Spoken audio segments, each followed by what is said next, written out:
couple of special additions to the program this evening. So really good to see so many friends that I know and new faces as well. First, just how many return volunteers do we have with us this evening? Wow. All right. So Bill, you have another focus group ready to quiz. How many people that have been involved with College Gardens, regional management programs over the years? Oh, good group there. Nice. Well, for the past several years, as I mentioned, we've taken an evening in mid-November to learn something about the history and the future of the Peace Corps from some of the individuals who shaped its past and will shape its present and future. Our past keynote presenters have included Jack Vaughn, who was the second director of the Peace Corps, C. Payne Lucas, who was an Africa Region director and then founded AfriCare, which still continues. Scott Stossel, the author of Sarge, and these are complimentary copies here, so if you don't have a copy of Sarge, it looks intimidating, but it's a riveting read. Take one with you, please. Senator Harris Wofford joined us a couple years ago, who was another founder of the Peace Corps and continues to be very engaged with the National Service Movement. And then last year we screened American Idealist, the film biography of Sargent Shriver downtown at the Creative Alliance. Most of these names are well known to our special guests this evening. It's an honor and a privilege for us to have with us one of the founders, early leaders of the Peace Corps, Bill Josephson. So, Bill, thank you for coming. But before we hear from Bill and before I introduce him a little more fully, we wanted to pause this evening to make a couple special presentations.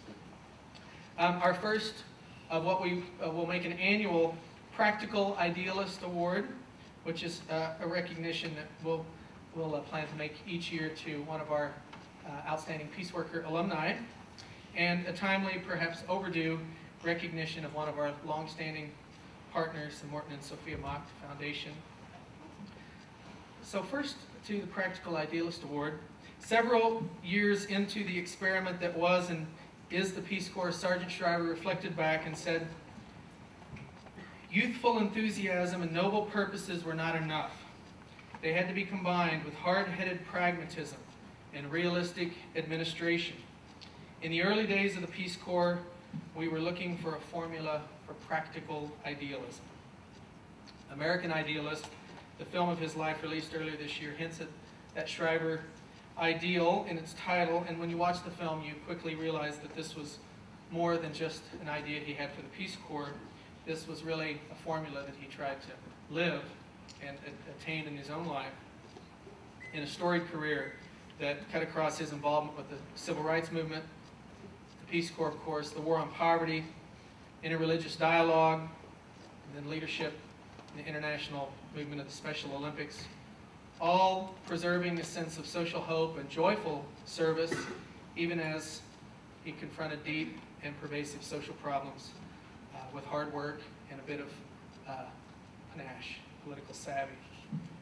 Another great practical idealist and Peace Corps founder, Bill Moyers, called Sarge the radical that I would have liked to have been. He carries two passports, one that was stamped American, the other stamped human being. The Shriver Peaceworker Program is proud to stand on this Shriver tradition of practical idealism and try to contribute to its living legacy. Our mission is to engage Peace Corps volunteers as they return from their service abroad, support them as they earn graduate degrees in a variety of disciplines, engage them in service positions that seek creative solutions to the diverse problems of our region, and bring them together in an ongoing conversation about ethics, leadership, and community. In short, our goal is to build upon this practical idealism that was infused in Peace Corps value and instilled as a core value for careers and lives of smart and hope-filled service and work for peace.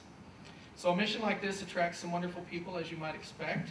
We're finding that our alumni's commitment to service is continuing after graduation, and I'm proud to say that our alumni are continuing in this tradition of practical idealism.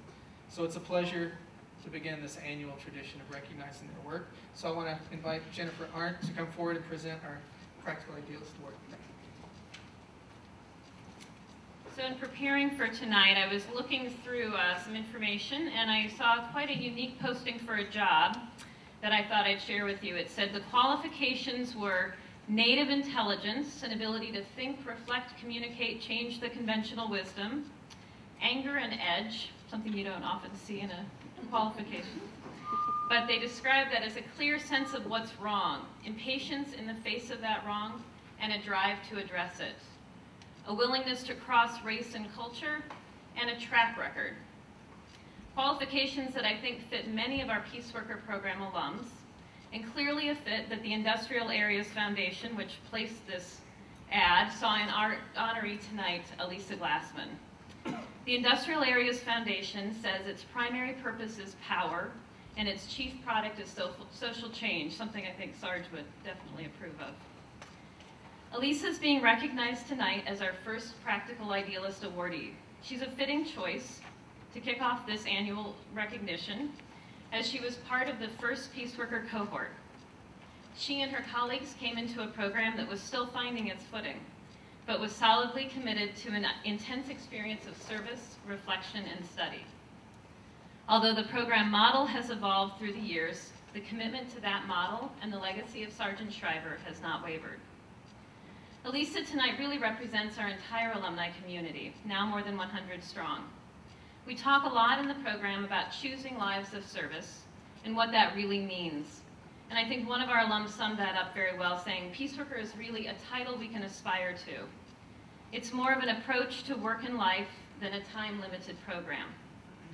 And for those of us here tonight who care about our Baltimore and Washington area communities, I'd like to note that 80% of our participants in the program come from outside the area, as Alisa was originally from LA, I believe.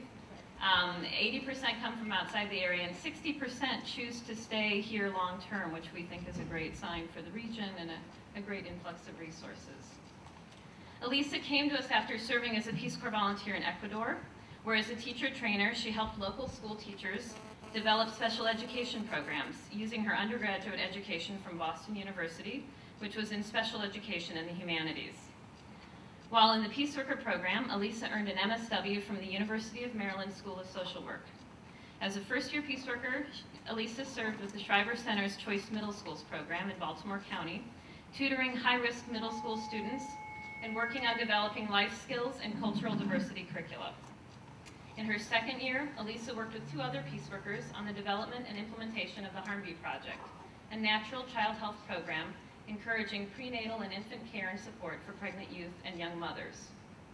These varied experiences are well representative of Alisa's flexible talents, and we're proud to say that she's remained engaged with the Peaceworker Program, providing trainings to Peaceworker cohorts through the years. I had the chance to look at her application to the Peaceworker Program from a few years ago, and I thought it was interesting because Alisa really forecasted her future. She said, "I have a desire to do advocacy work. As an advocate, I'm interested in supporting groups or individuals to explore their own personal and/or community needs, and then encourage them to tackle their goals." Alisa's goals then clearly align with her years of work with the Industrial Areas Foundation.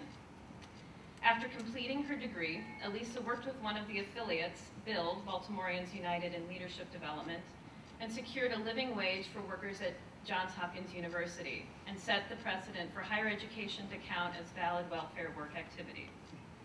In 2001, Alisa moved to Montgomery County and started working with another Industrial Areas Foundation affiliate, Action in Montgomery, and the Washington Interfaith Network.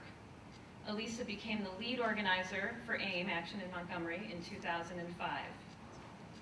During her time at AIM, the organization has been recognized as the most powerful grassroots organization working in the county.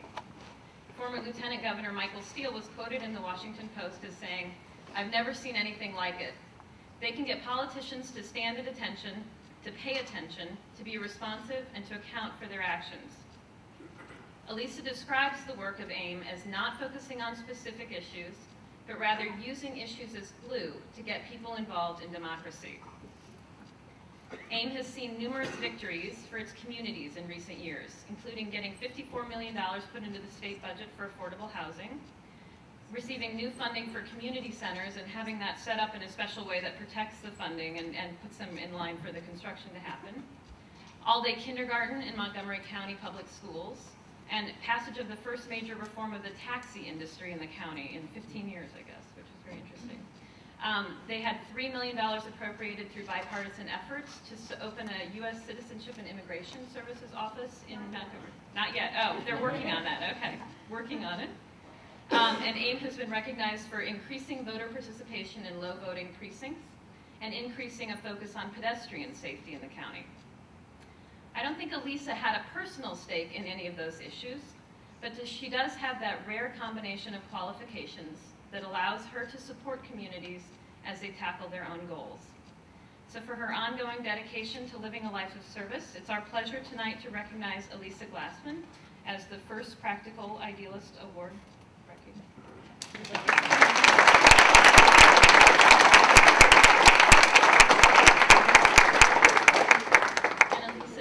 In addition to a kind of a goodie bag of Peaceworker things, we're presenting you with a plaque that says 2008 Practical Idealist Award presented to Alisa Glassman. And we have a Sarge quote, because we have a Sarge quote on everything that we do here. It says, Peace Corps volunteers, stay as you are, be servants of peace, work at home as you have worked abroad, humbly, persistently, intelligently. Serve, serve, serve. Thank you. Thank you so much.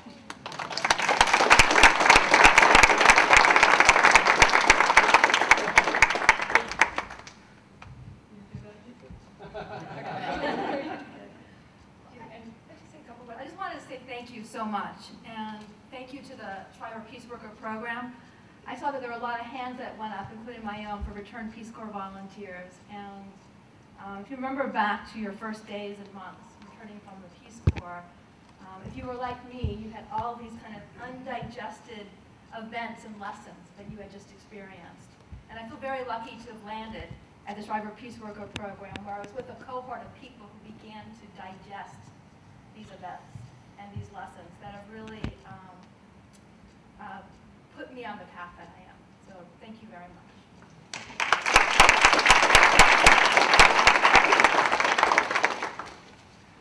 Okay, I'd like to pause for one other recognition. No program can fulfill its mission without support and collaboration of key partners. This is perhaps especially true of service learning programs, like those of the Shriver Center. At our founding in '93, it was Ernest Boyer who envisioned a new American college, where universities would bridge to neighboring communities and engage in collaborative efforts to solve pressing issues of the day. Students would deepen their sense of civic responsibility as they linked learning to service, and they would broaden their understanding of community as they developed relationships across lines of difference, because service settings are always diverse settings.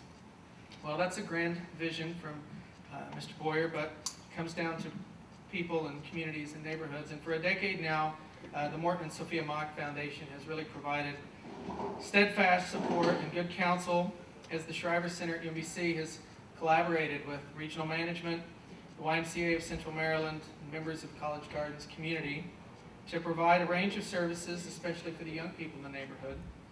College Gardens Community Center has grown from an occasional program site coordinated by a Peaceworker Fellow, and I think Carrie McCarthy, who helped open that, is with us this evening, into a unique community-based YMCA center with a whole range of youth and community programs and a strong service learning partnership. This collaboration has supported about a dozen Peaceworker Fellows over the years, dozens of service learning interns, and many more service learning volunteers. And together we've worked to develop after-school programming for young people, evening programming for teens, computer classes, weekend outings with the Sierra Club and Baltimore inner-city outings, trips to UMBC campus. Just a couple weeks ago, they arrived in costume to do their Halloween visits at the dorms. And then this summer, again, with support from Mock Foundation and Regional Management, Peaceworker Fellow Kelly Biscuso began working in the Walden Circle community to define and design programs and activities of interest to the residents there. So just a couple weeks ago, I think the Walden Community Center had its first successful, and I hear very spooky, haunted house for about 100 people in the community. So this evening, I'm proud to, we just want to recognize Amy Mock, who's the president of the Morton and Sophia Mock Foundation and president of Regional Management, for 10 years of unwavering support and collaboration. One of our College Gardens Peace Workers from years past couldn't be here this evening. He's working out of the country, but wrote in and I think expressed it well. He said, "What stands out in my mind about my time at College Gardens Community Center was Amy's openness to try new things at the center and to support the staff. It was as if we had a lab for trying activities, new approaches to see what might work and how we might help the children of the community." So, Amy, it'd be difficult to overstate the importance of your role in this history and growth, but on behalf of the Shriver Center, I'd like to publicly say thank you.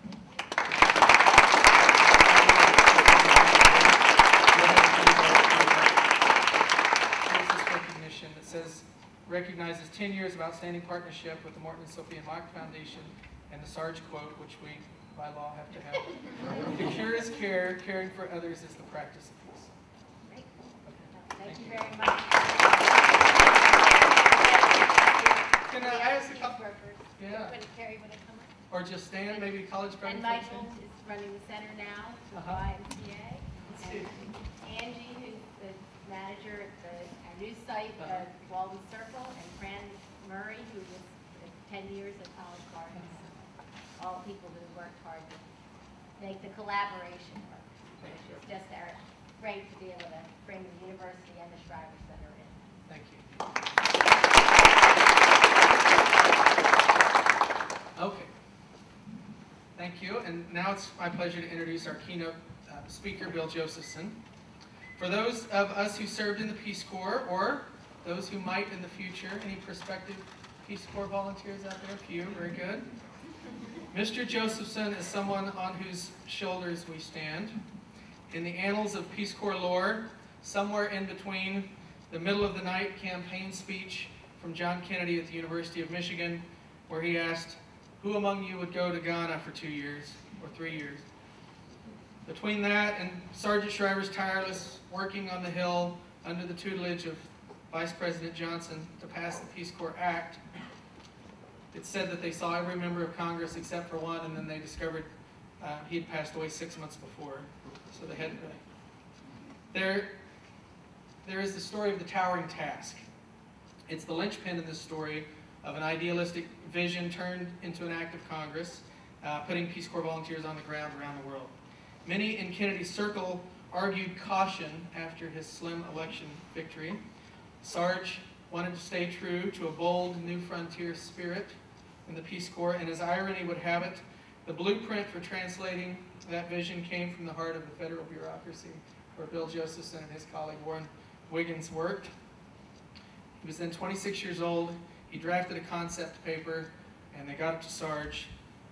In that, they warned that a small, cautious Peace Corps might be worse than no Peace Corps at all.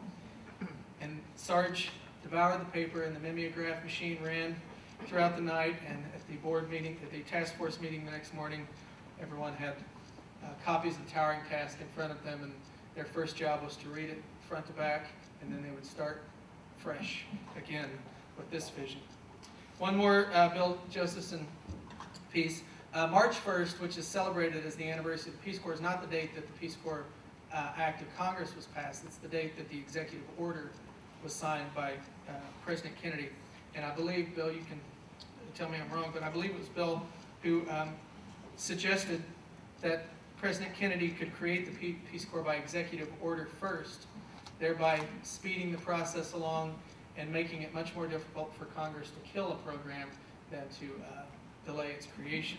So I think Bill's had an illustrious career since then, a full law career, most recently serving as Assistant Attorney General of the State of New York, and he's returned a couple of times over the years to assist with the Peace Corps in the Carter administration and the Reagan administration.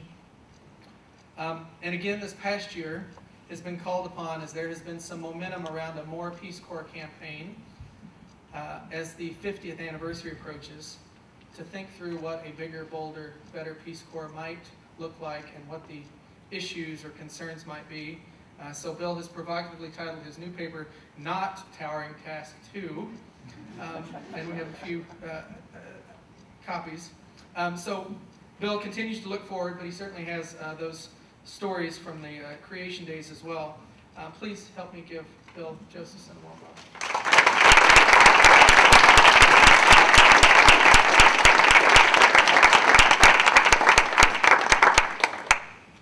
Thank you, Jopa. I always start, but Jopa has already killed it, with an audience survey. So I'm glad to know that so many of you are former volunteers, but I have a few more questions. How many served on the Peace Corps staff? Very few. And how many served on the Peace Corps staff overseas? Very few. Okay. How many of you believe in national service? Would any of you like to explain to me what you mean by national service? Anybody? Come on, Galen, come on, stop smiling and talk. Stand up and talk.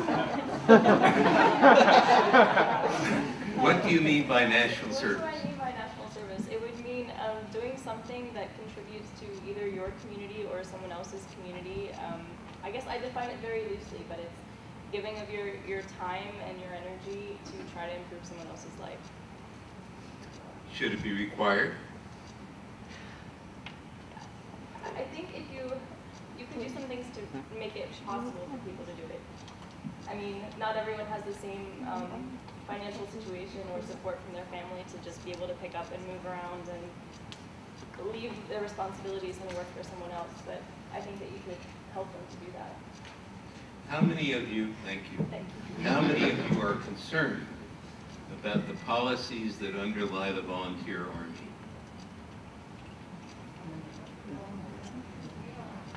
How many of you thought about the policies that underlie the volunteer army? Very few. How many of you care about the fact that we don't have enough soldiers, that they're educationally not sufficiently qualified, that they're overwhelmingly undereducated, that they're overwhelmingly minority? How many of you care about that to the point of thinking that maybe that's not a good thing? How many of you have ever really thought about these issues? How many of you have ever thought about the cleavage that has developed in our society between those who serve in the military and those who do not? How many of you have thought that perhaps, if we did not have a volunteer army, our leaders would be more careful about committing our troops to wars? Is it a good thing for our leaders to be more careful about committing our troops to war? What is the relationship between military service and national service? Anyone want to speak to that? Yes, please. Military service can be Phil? Is it Phil? Yes. Military service can be an aspect of national service. Everybody agree with that? BJ, you're shaking your head. Stand up, tell me why you agree with that. Well, I have never thought we should be involved. I think you want to have people who want to get out of the military. I think I've been in too many Latin American dictatorships where you've got an army that's an all volunteer army. It's not pretty.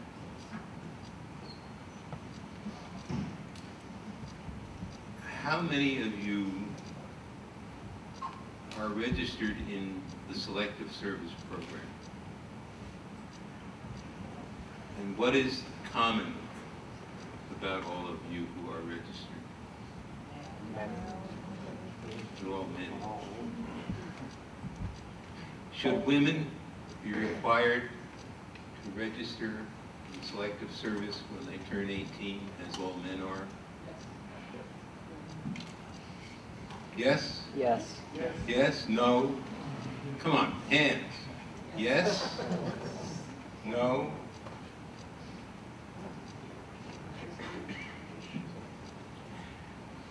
Both Senator McCain and the President-designate, not elect, but designate, both Senator McCain and the President-designate have called for a universal national service program.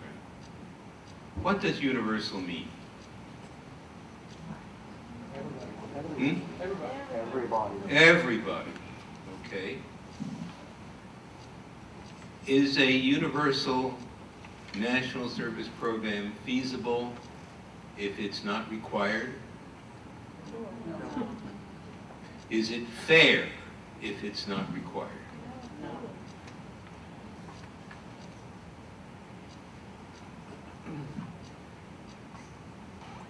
What do people think about the idea that everybody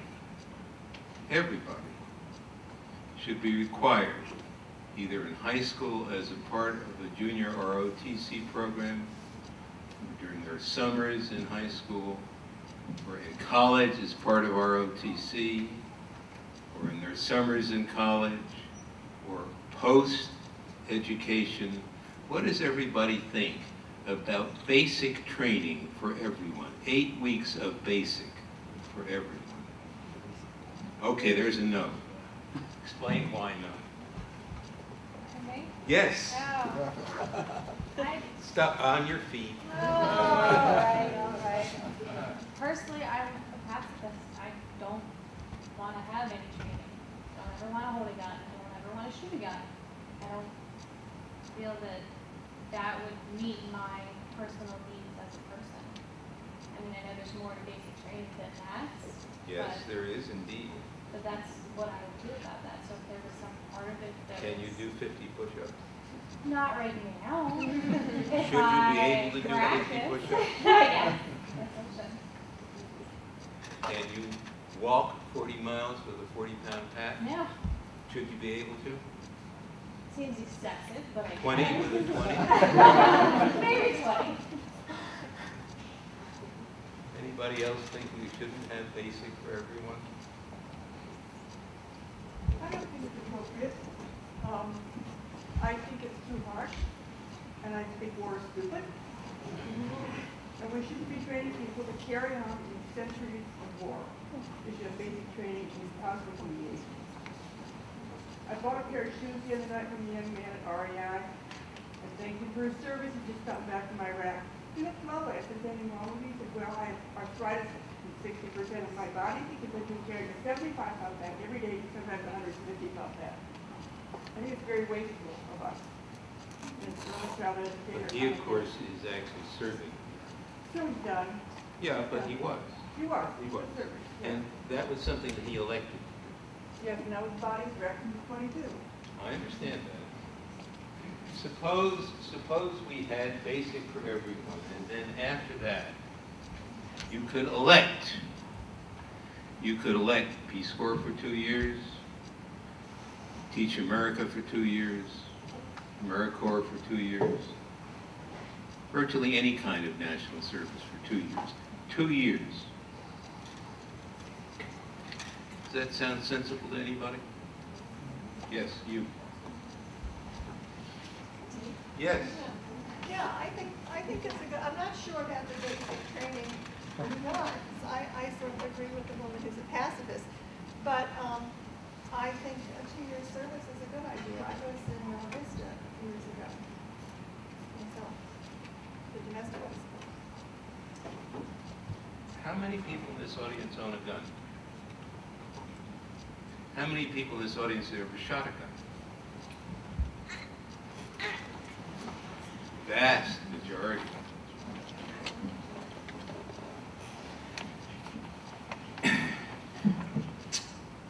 In 1965, the New York Times did a long New York Times Magazine piece back in the days when the New York Times Magazine was a substantive journal about national service. And they took the viewpoint of many people various forms of national service. I was one of them. And in preparation for the meeting that Jova mentioned, that the Rockefeller brothers sponsored at Botanical Hills this spring, to talk about the 21st Century Peace Corps, I dug out that article, which I hadn't looked at, you know, for these, what is it, 43 years. And I was struck by the fact, now you're going to think ill of me for saying this, this is not the kind of thing I characteristically say about myself. I was struck by the fact that how little my views had changed. Basic for everyone, 8 weeks. For all the reasons that I've alluded to. And then 2 years of national service of your choice. And I can understand people who don't want to learn to shoot and don't want to learn to carry a gun or how to handle a gun. And I'm not sure that basic has to involve that. I see basic as a basic understanding of what military life is like. I see it as a way of helping to reduce the incredible cleavage that has arisen in our society between the civilian society and the military society, between the politicians and the leadership that decide these issues, and those of us who have to carry the burden. How many of you have noticed that yesterday the Supreme Court came down on the side of the Navy instead of on the side of the whales? How many of you agree that we should defer to the Navy's alleged need to test sonar in ways and in places that endanger whales? How many of you agree with that? Nobody agrees. There is a respectable body of law now that suggests that the Supreme Court, over a fairly long period of time, has actually created a fourth branch of government to which it consistently defers more often than it defers to the executive or to the Congress. Anybody aware of these developments? If you were aware about them, would you be concerned about them? Do you have any idea how many of our Supreme Court justices have served in the armed forces? Do you have any idea how many of our judges have served in the armed forces?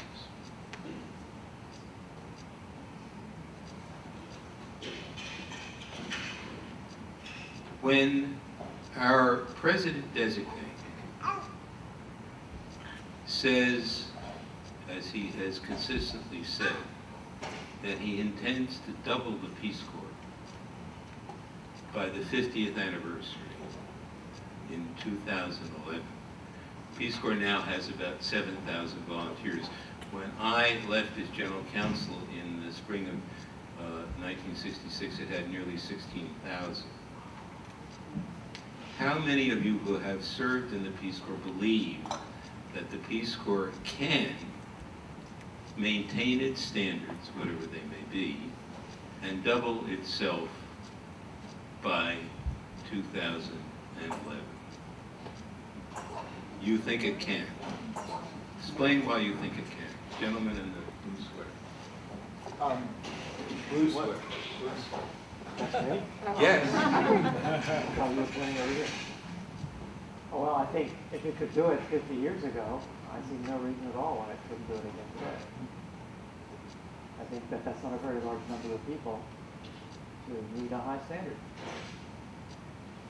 That's an interesting comment. It took us 5 years to do it. It took us 5 years. You started from zero. We're starting from 7,000. At a time when we had approximately 30 applicants for every Peace Corps volunteer slot. Do you know how many applicants there are for every Peace Corps volunteer slot now? 3.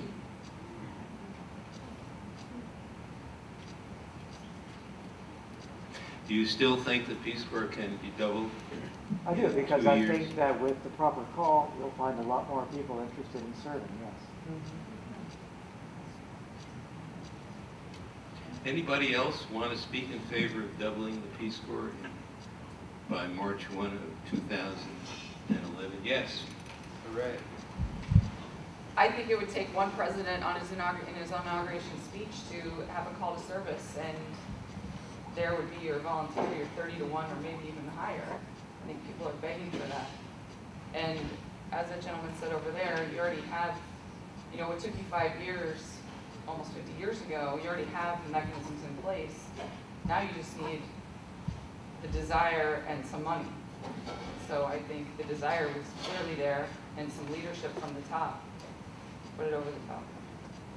Yeah, I think it can be done also, and I think partly it has to do with the characteristics of the very youthful generation, the millennials.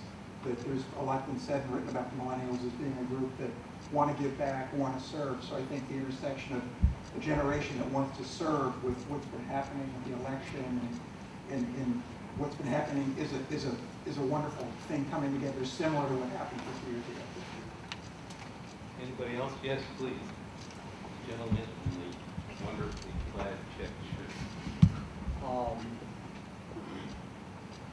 I think that there are a lot of talented people available, and Obama has been, to some extent, compared to Kennedy, his ability to motivate people.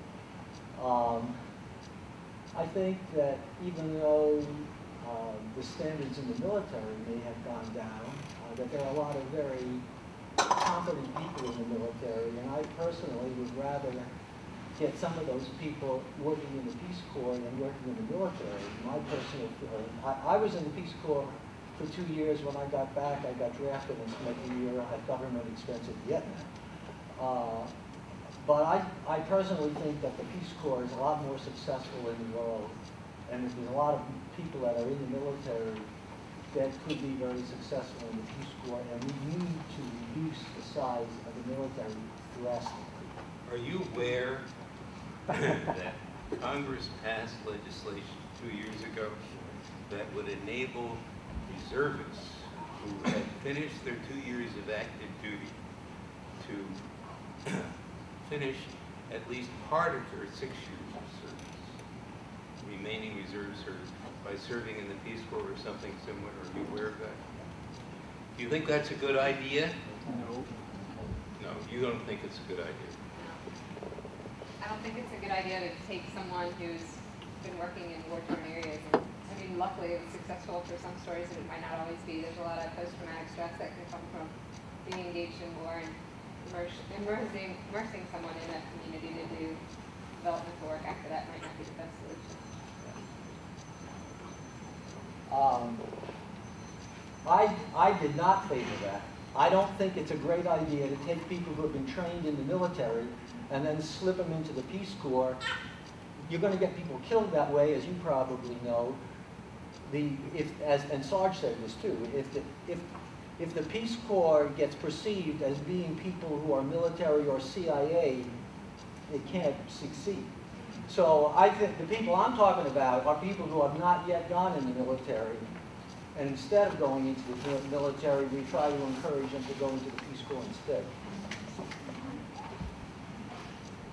Yeah, I think we're doing it the wrong way. I mean, I think we can make 10,000 volunteers by the 50th anniversary, but I think we should do it by putting the mass media, the television, all the technology we have today in villages all around the world, pointing them at American TV and says, hey, we need some help. I also think that with the troubled economy, I also think that with the troubled economy, service for highly qualified applicants is more attractive because there aren't those really, really attractive jobs that are available. But well, really, no, that's actually, that's something to think about. That's something to think about.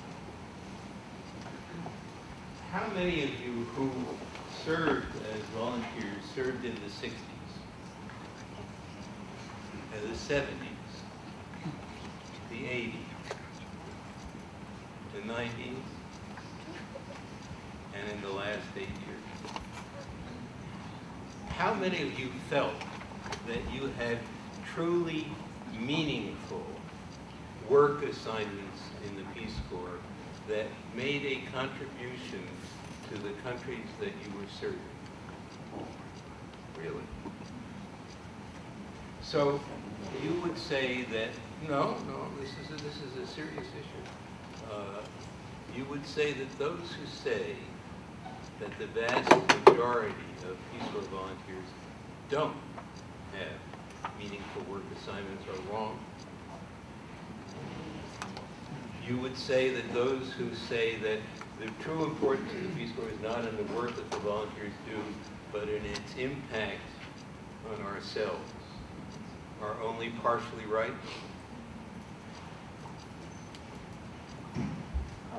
Yes, sir. I don't want to speak for anybody else. No, I'm actually not. It's this gentleman.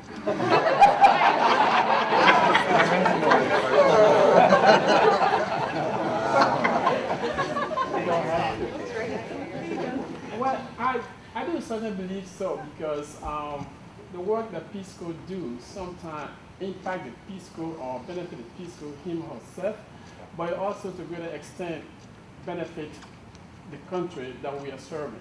Because for me particularly, having served Peace Corps, I served Peace Corps because I wanted to return the favor that Peace Corps did to me. So that means somebody, a Peace Corps teacher, impact my life, and I said, I'm going to serve Peace Corps so I can also impact somebody's life. So I strongly believe that it's something 100% on the Peace Corps and something 100% on the person who's serving. So you do both ways. How many of you would rate the Peace Corps country directors during your service as excellent? It's interesting, you know, there are more yeses on this side of the room. How many of you would rate the Peace Corps directors with whom you served as poor? Same group? That seems unlikely. Is there something wrong with this? How many of you would rate the Peace Corps directors that you served with as adequate? A lot of people are not participating in this. There's a lot more non-Peace Corps. Actually, that's not true. And they might not understand. That's true. I understand.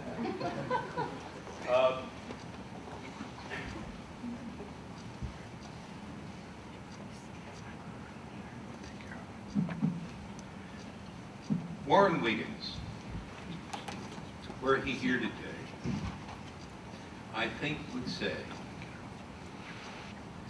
that the current Peace Corps model, the standard model, as I call it, of now 27 months of service, which includes 3 months of training overseas, has proved its validity. It was interesting to me that at the Pecanico Hills Conference and in the research that I've continued to do since then, that most people do not seem to favor a very short Peace Corps period of service, let's say on an analogy to AmeriCorps or Teach America. What do you think as an audience here familiar with the Peace Corps? Should we stick with the standard model, 27 months? Yes. One option. I heard something else. There are other options. One option, that's one option. Okay, I'll get to that, I hope. I have time. How much time do I have left? 15 minutes. If Warren were here, he would say, I think, that the current model of Peace Corps country service is not what we envisaged. we envisaged large groups of volunteers, like the 400 or 500 that Ed served with in Ethiopia, serving in truly major need countries: Nigeria, Ethiopia, Indonesia, India, for example, Pakistan. Under the current model, relatively small numbers of Peace Corps volunteers served in some 70 countries. Is that a good model? What do people think? Yes?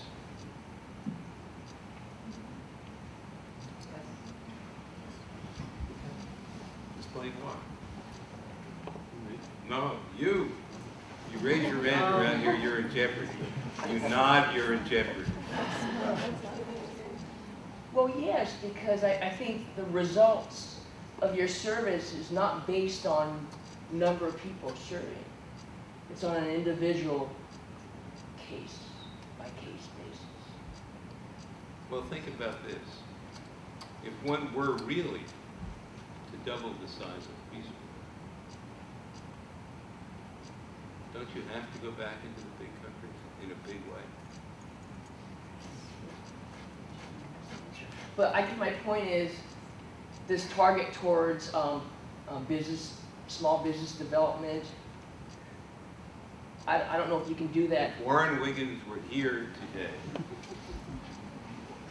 it was very impressive to me again in this sort of survey, that the vast majority of Peace Corps volunteers, former Peace Corps volunteers, Peace Corps staff, and people who purport to know something about Peace Corps say that, continue to say that, the A.V. Generalist teaching in a school system is still vital and still the most satisfactory form of Peace Corps service. Do people agree with that or not? They don't agree. It's interesting. Pardon? Were you asking yes or no? You said you agree with it. Do you agree with that? Yeah. I don't know exactly how to get at what people who don't agree with that think are equally satisfactory forms of Peace Corps work overseas. Give me some idea. Can you speak a little louder? Yes. Oh, no, that's the child. I'm sorry. Oh, here, folks, I can speak up. Anybody want to? Yes. Okay. Good. It's not just the child. It's not just the child, the mama too. I was a teacher for 3 years with Peace Corps, and I think that for the volunteer, it's a very satisfying job. But I also saw that during my Peace Corps service, a lot of times what happened was the government allowed itself to become very lazy in not training or paying or sending out teachers into the villages. And so what we did is we enabled a corrupt government to continue with their corrupt practices. It was great for the students, it was great for the teachers. However, I'm not sure if it's the best assignment for Peace Corps volunteers. Anybody else want to speak to that issue? Yes, please. Although on the flip side of things, being a teacher trainer then enables you to empower and make teachers enthusiastic for what they're doing. And that's what I did in Vanuatu. I loved it so much I stayed for an extra year. So.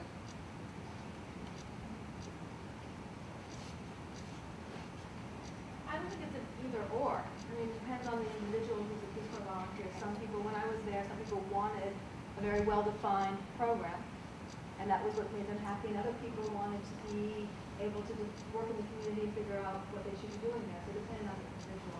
I don't think you could say it's either A or it's B. I also think, for myself, I'd much rather be in a country where there are not huge numbers of volunteers in and around where I was living. I mean, I was there to experience something very different. And actually, when I first went to Peace Corps, I was in a large city of 150,000. There are lots of Peace Corps volunteers in and around. And then I moved a year later to a fisherman village of 500 so that I could have an experience of being separated and experience of being an activist, not just being surrounded by that which is familiar with me being a volunteer.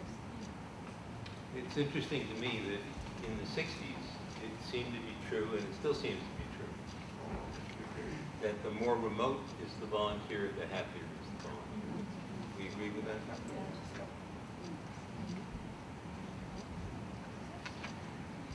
Well, look, you have been a really wonderful audience. I want to tell you a story so that you won't have any misapprehensions about how useful this session and the wonderful session I had at dinner with the Shriver workers is. Because I'm sorry to say that for whatever reason, the President-designate has decided not to have a Peace Corps transition team. And so whatever is going to happen in my paper, which does purport to lay out an agenda of things a Peace Corps director needs to be concerned with, I don't know. But this is the story I want to tell you. So in December of 1960, Warren Wiggins was the deputy director of the Far East region in the Foreign Aid Program. And he had served in the Marshall Plan in Norway and in the Philippines and in Bolivia, and he was a Harvard economist without dissertation.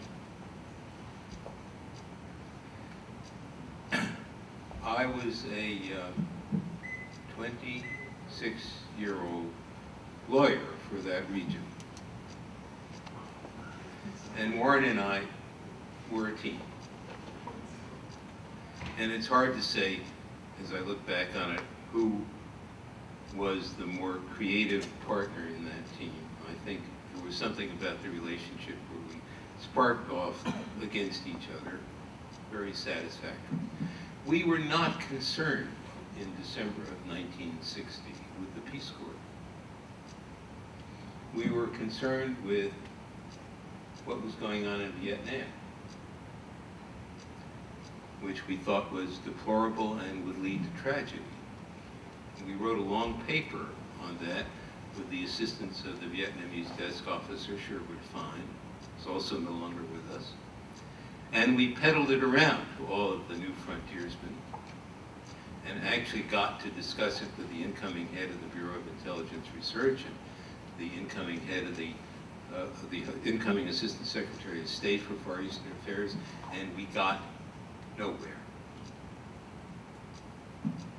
And we were very concerned with the organizational structure of foreign aid and wrote a long paper on that and went through the same process and got nowhere. Now, Warren was an older, wiser, savvier person than I was. And were he here, I think he would still be. But because of that, he said, look, all they're interested in is this Peace Corps. And if we want to have any role to play in the incoming administration, we have to provide them with what the demand is for. Very shrewd. You know, I've learned in my long private practice business experience that lots of people have ideas for great products, and most of them fail because there's no demand for those products. And the successful businessman figures out what the demand is that isn't being met and finds a product to meet that demand. You think that's true? Anyway, so he prevailed upon me to work with him to write what became the Towering Task. And again, we went all around peddling this paper. And Joba has alluded to the story, which is largely a myth, about Shriver in the paper. But myth is very important, and particularly very important in the Kennedy family. So I long ago gave up trying to tell the real story of the Towering Task. But there is an aspect of it that I always suspected was true. And that is that the copy of the Towering Task that made its way to Shriver was not the copy we gave to John Sharon, was not the copy we gave to George Bull, was not the copy we gave to Harris Wofford, was not the copy we gave to your former provost, Adam Yermolinsky, but in fact was the copy that went to Shriver in the State Department aid briefing, formal briefing. And why do I think this? I think this because not so long ago, Harris Wofford was talking about the towering task, and I heard him say, "Oh, I read this paper, and I was walking in to talk to Sarge about it, and it turned out that Sarge had already read it." Now, I'm telling you this story because I'm going to do the best I can to try to make sure that the ideas that we were discussing at dinner, the ideas we're discussing tonight, the ideas we're discussing at Mechanico Hills, other ideas, may find an audience. But I can't promise. Thank you very much.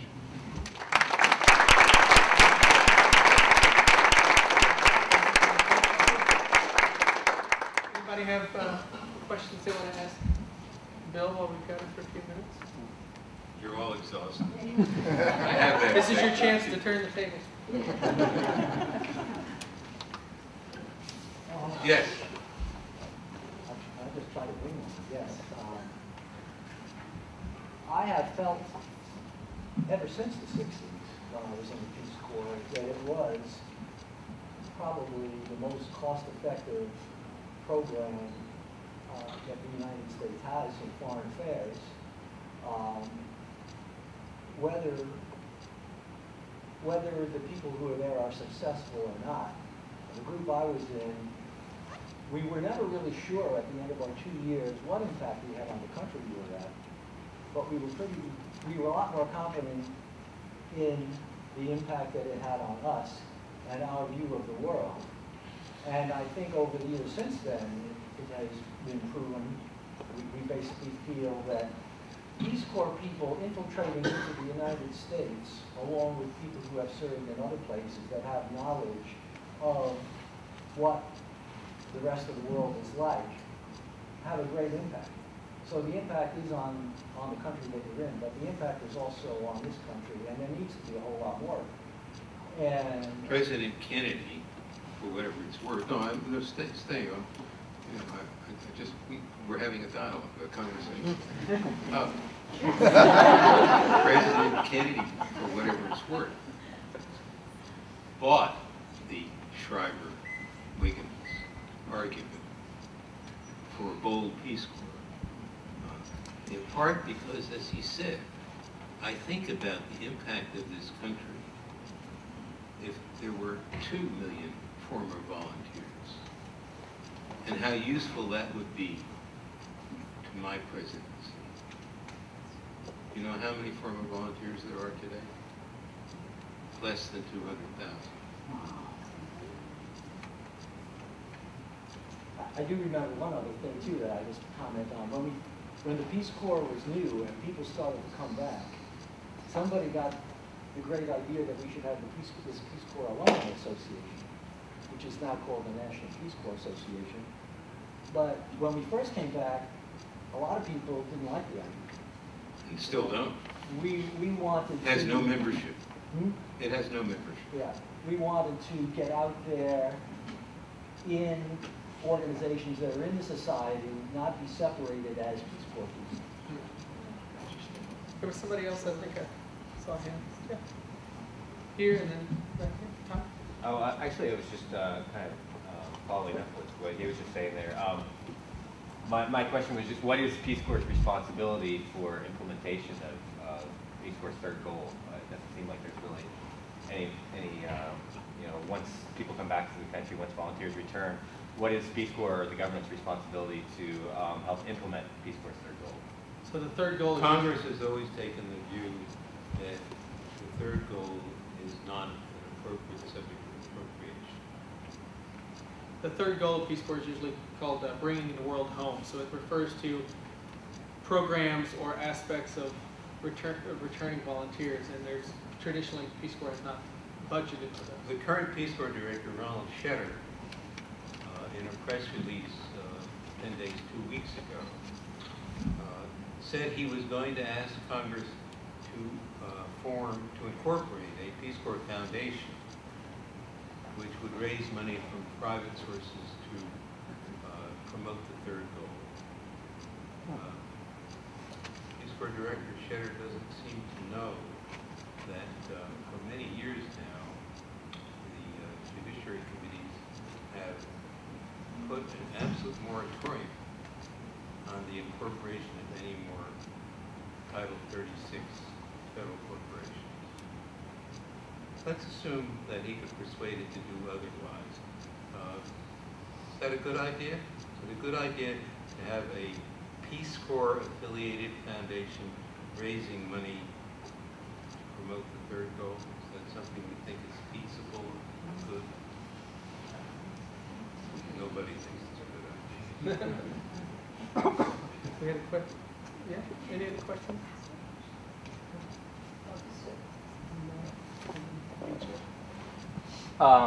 Do you prefer a conscript or a volunteer army yourself? I'm in favor of conscription, a fair conscription.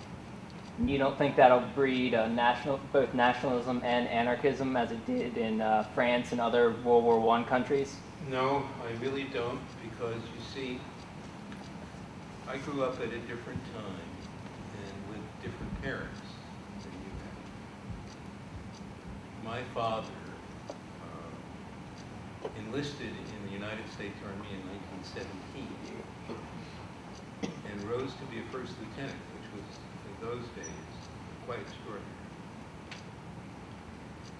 And he always regarded his service in World War I as the high point of his life, to the point that in 1941, when he was then 48 years old, he tried desperately and failed to get back into the military. So I was brought up to believe in certain values that I think an appropriate armed forces part of our country can and should stand for. And it's deplorable to me, for example, if you read the language of Justice Roberts' opinion about Wales. Not that the decision is necessarily right or wrong. I mean, one of the things one learns after practicing law for far more than 50 years is that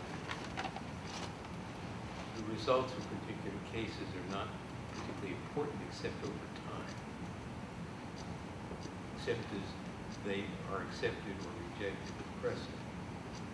But the language of Roberts' opinion, dismissing all of Justice Ginsburg's arguments that the record shows that the Navy's justification for why it has to do this in this way at this place doesn't hold for it. His reasoning is essentially, well, but they know better than we do, and our national security is at stake. Well, that's jingoism. BJ, did you have a question? Yeah. Last question. So do you think the whole sort of effort toward the more Peace Corps will die under its own weight? I sort of compare it to... I feel very sorry for President-designate Obama, because in his original national service paper, he talked about allocating $3.5 billion to his national service ideas. He is going to spend 8 years digging out from under something like $2 trillion in national debt, plus the entitlements for Social Security, Medicaid, Medicare, and the other entitlements. And the job that he applied for is not the job he's going to get. Thanks very much. Thank you.